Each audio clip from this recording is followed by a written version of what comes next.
Lal Singh Chadda failure తర్వాత long break తీసుకున్న అమీర్ ఖాన్ మళ్ళీ సినిమాల మీద ఫోకస్ చేస్తున్నారు. Present Sitaare Zameen per work లో బిజీగా ఉన్న మిస్టర్ పర్ఫెక్షనిస్ట్ ఆ తర్వాత ఓ క్రేజీ మల్టీ స్టారర్ ని పట్టాలెక్కించేందుకు రెడీ అవుతున్నారు. ఇంతకీ ఏంటా ప్రాజెక్ట్ అనుకుంటున్నారా? అయితే watch it. Lal Singh Chadda failure తర్వాత డీలా పడిపోయిన అమీర్ ఖాన్ నెక్స్ట్ ఎలాంటి ప్రాజెక్ట్ చేయాలన్న విషయంలో డైలమాలో పడిపోయారు. దీంతో లాంగ్ బ్రేక్ తీసుకుని సితారే జమీన్ పర్ సినిమాను పట్టాలెక్కించారు. ఈ సినిమా ఫైనల్ స్టేజ్కి వచ్చేయడంతో అమీర్ చేయబోయే నెక్స్ట్ ప్రాజెక్టుకు సంబంధించిన చర్చ మొదలైంది. ఓ క్రేజీ మల్టీ స్టార్ను పట్టాలెక్కించేందుకు ఆమీర్ టీం రెడీ అవుతోందన్న ప్రచారం జరుగుతోంది.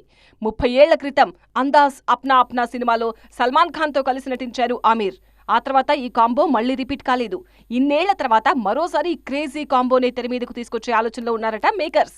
రీసెంట్ గా ఆమీర్ బ్యానర్ లో ఓ స్పోర్ట్స్ డ్రామాకు ఓకే చెప్పిన సల్మాన్ తర్వాత ఆ ప్రాజెక్టు నుంచి తప్పుకున్నారు. దీంతో ఆ డేట్స్ ను వేస్ట్ చేయకుండా మల్టీ స్టారర్ ప్రాజెక్ట్ ను సెట్ చేసే ప్లాన్ లో ఉంది ఆమీర్ టీం.